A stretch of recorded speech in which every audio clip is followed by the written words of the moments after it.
Vamos lá, professor. Enquanto Jair Bolsonaro ontem era indiciado pela Polícia Federal, 2 candidatos a ocupar esse vácuo dele, né?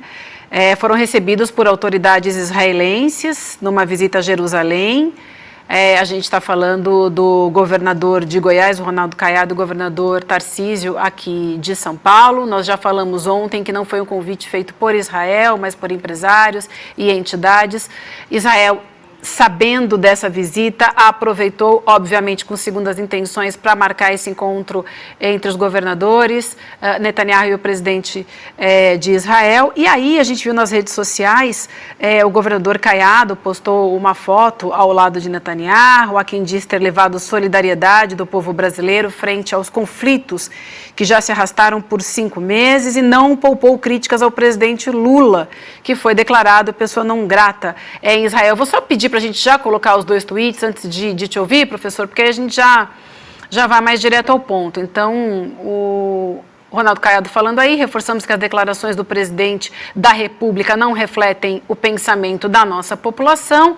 A gente tem um outro tweet que acho que é do Tarcísio, não é isso? Aí ele fala assim: externei a minha solidariedade ao povo de Israel e sinceros votos de sucesso nas negociações para trazer de volta os reféns para suas casas, além da nossa torcida para que seja pavimentado um caminho para a paz. Eu vou fazer aqui só mais um esclarecimento para a nossa audiência, que enquanto isso aí acontecia ontem, a gente do outro lado teve a viagem de Mauro Vieira, né, Oriente Médio, países árabes, teve em territórios palestinos, na Cisjordânia e no Líbano. Vejam a diferença. Diferença porque, obviamente, essa viagem, esse encontro tem método e tem um objetivo, né, que é se solidarizar ao governo de Israel, e não por acaso, né, professor? Vivian, essa viagem do governador Tarcísio e do governador Ronaldo Caiado me leva a reavaliar uma impressão que eu tinha. Eu supunha que o governador Tarcísio Freitas não teria interesse em se lançar à candidatura presidencial em 2026, que ele preferiria concluir o mandato inteiro como governador de São Paulo e projetar-se para uma próxima campanha. Eu acho que eu me equivoquei, porque esta viagem, nos termos em que ela está sendo realizada, e a atuação do governador Tarcísio de Freitas, sobretudo na área da segurança pública, isto é, o que está acontecendo agora na Baixada Santista, demonstra uma preparação muito clara e muito forte para a campanha. Mas tentemos entender, Vivian, exatamente o que está em jogo nesta ida do Ronaldo Caiado e do Tarcísio de Freitas a Israel neste momento, e por que eles divulgaram muito mais as imagens com o primeiro-ministro Netanyahu do que com o presidente Isaac Herzog. Então, eu pedi para a produção separar. Seria possível mostrar, Vivian, uma imagem da Estrela de Davi que nós vimos na bandeira de Israel e que é cada vez mais usada nas manifestações bolsonaristas e da extrema-direita no Brasil? Está aí na tela, professor. Essa imagem, muito obrigado, William. Essa imagem é fundamental. Esses 2 triângulos, um invertido e os 2 sobrepostos, essa é uma imagem muito antiga, mas ela tornou-se importante para a extrema-direita contemporânea, porque ela foi usada no escudo dos guerreiros do exército de Davi.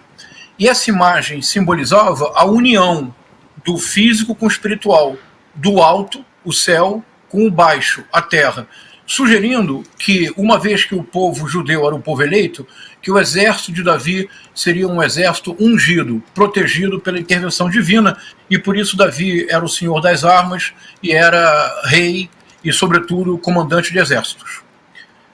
Agora, como é que nós compreendemos que, por exemplo, na manifestação do 25 de fevereiro, nós vimos uma verdadeira onda de imagens da Estrela de Davi, da bandeira de Israel, mas muitas vezes apenas a Estrela de Davi? Como compreender? Porque é uma questão, Rodrigo, que nós não podemos ignorar. Veja, o dia de hoje, no calendário judaico, nós estamos no ano 5.784, perfeitamente legítimo.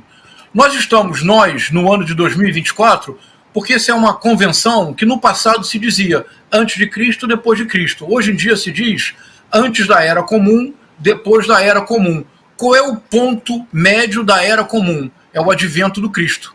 Cristo, que quer dizer um ungido. Agora, para a cultura judaica e para o judaísmo, e não é uma crítica, é perfeitamente legítimo, é a crença judaica. O Cristo não foi o Messias.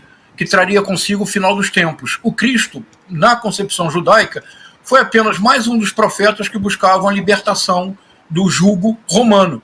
Nós esquecemos com muita frequência que no momento final, no famoso et homo, quando Pôncio Pilatos oferece 2 prisioneiros judeus para que a multidão libertasse um, que era um costume, nós esquecemos que o nome completo de Barrabás, Rodrigo, é Jesus Barrabás. Barrabás quer dizer, em hebraico, o filho do professor. Provavelmente o Barrabás que tomou em armas contra o Império Romano, o Barrabás era filho de um rabino. O Jesus que foi crucificado era o Cristo, isto é, o ungido. Ele chamar-se Cristo para a comunidade judaica foi visto como blasfêmia, porque ele se apresentava como verbo encarnado, como o Filho de Deus, como Deus na Terra. Então, para a cultura judaica, nós estamos no ano 5.784, porque há 2.024 anos atrás, o advento não veio. O Cristo que veio à Terra, o Jesus Cristo que veio à Terra, não era o Messias, era apenas mais um entre tantos profetas que durante a dominação romana buscaram uma forma ou outra de libertação. É legítimo, é a cultura judaica. Agora, isso cria um problema sério. Problema muito sério, William, Vivian. Como é que se entende, então, que evangélicos e neopentecostais abraçam Israel de maneira tão decidida? Aqui voltamos à estrela de Davi. Nesta interpretação, Deus tem 2 alianças. Uma aliança física com Israel, com o povo eleito. Uma aliança espiritual com a Igreja de Cristo, que é uma igreja que depois se torna uma igreja ecumênica, porque um dos pontos de diferença fundamental do cristianismo para o judaísmo é que para o cristianismo o que importa de fato é a graça da fé. Todo aquele que crê em Cristo, sendo ou não judeu, torna-se cristão. Então o cristianismo é uma igreja com tendência universal, ao contrário do judaísmo, que tem um povo eleito. De novo, não é uma crítica, é apenas uma observação histórica objetiva. Primeira maneira em que se organiza essa aparente contradição. O Estado de Israel permanece sendo o povo escolhido no plano físico, no plano espiritual, a igreja.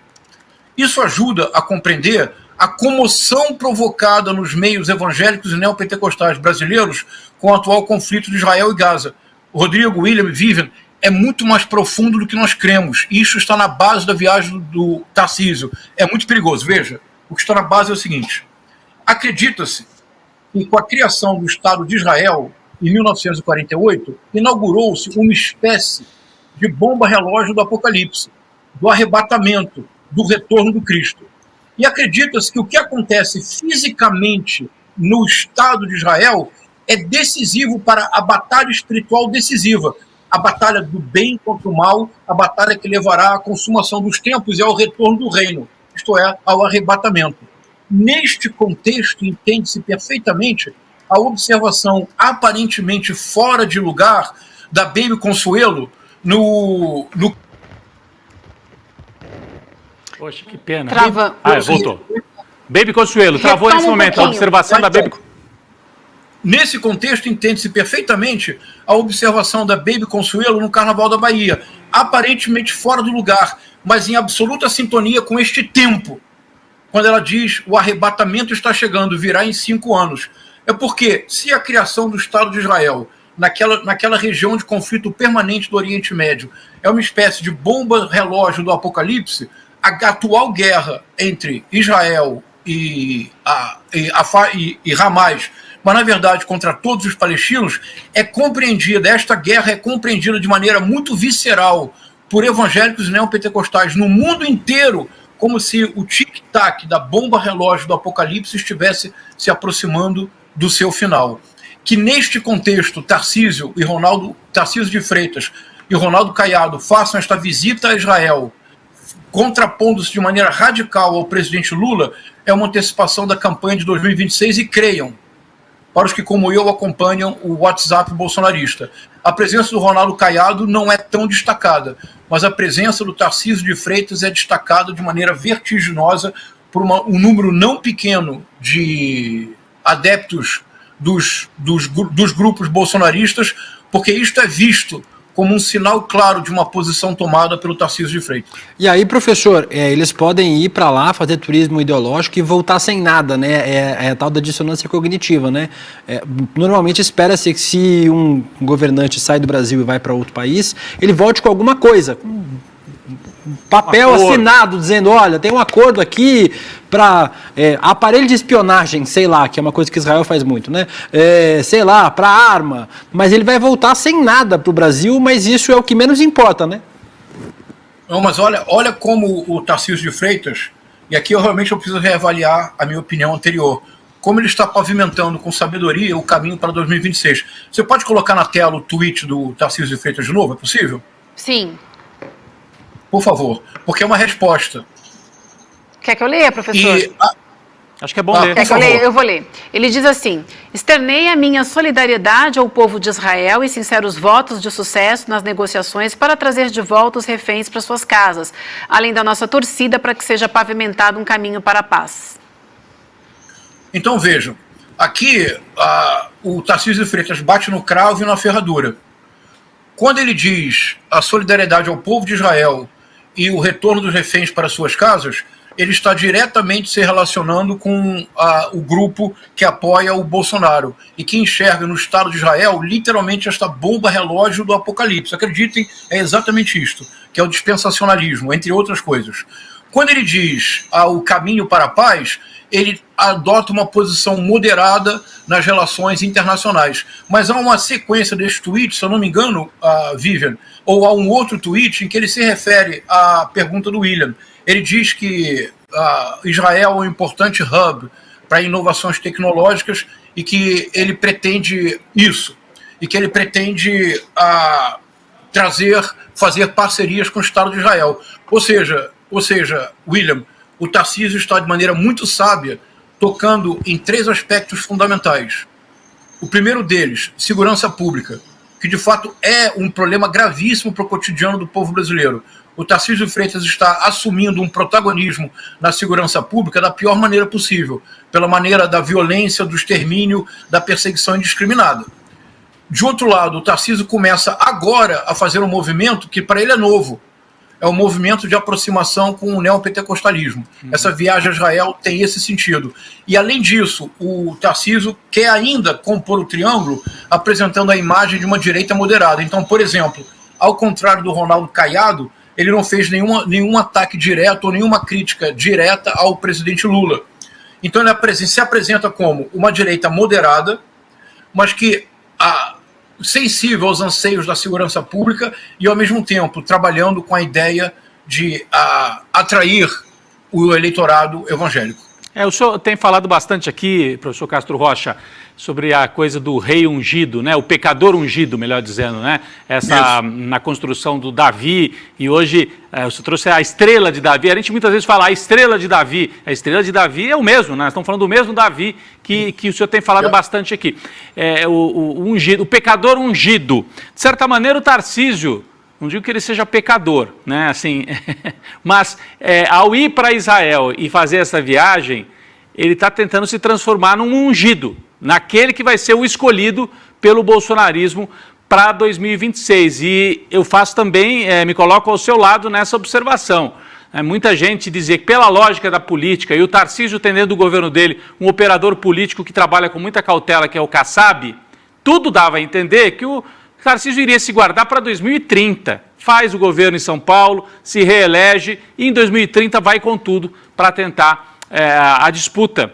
Agora, eu acho que ele está preparando o caminho, prevendo, se o Lula se enfraquecer, se houver a chance, eu sou o nome. Né? E aí ele está construindo de maneira, o senhor trouxe aqui de maneira muito clara para a gente essa construção. Aquele que é ungido, que dialoga com as massas bolsonaristas na Paulista, dialoga com os pentecostais indo a Israel e ao mesmo tempo prega, a gente tomara que venha o caminho da paz e se encontra com Lula para fazer o túnel lá na Baixada Santista de Guarujá para Santos. Então, é uma construção realmente, a gente tem que ficar muito atento, a Vivian tem falado muito disso aqui para a gente, presta atenção no Tarcísio, vamos prestar mais atenção no Tarcísio. E acho que realmente é para a gente prestar, porque ele está no meio dessa construção.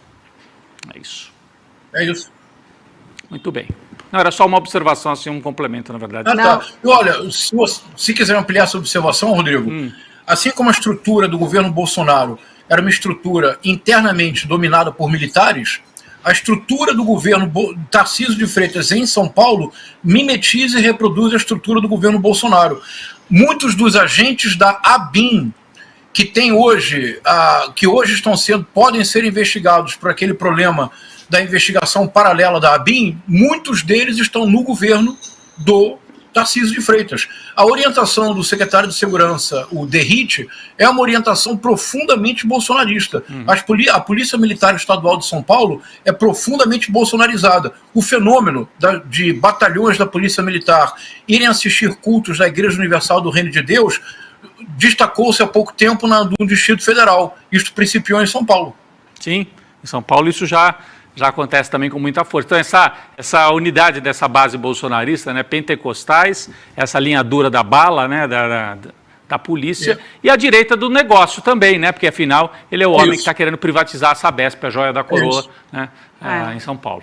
Não, professor, perfeito. Ontem a gente falava com o Arbex aqui, eu realmente expressei essa minha preocupação e foi uma aula. Muito obrigada por te ouvir, porque acabou confirmando realmente essa preocupação. A gente não pode tratar esse caso ao acaso e precisamos prestar muita atenção até no que ele vai trazer na bagagem, né? Vamos preparar para a volta, vamos ficar atento com isso. Mas parece que o que ele vai trazer é mais realmente a chancela simbólica, né? Não é um acordo, não é algo concreto, é o simbolismo. Para ele mas é como uma narrativa, como ele vai tratar isso, principalmente para o público dele, né? Verdade, então, nada é por acaso. Mas, professor, muito obrigada mais uma vez. Quarta-feira estamos agendados, então, né? Estaremos juntos. Valeu. Uma alegria grande. Um abraço.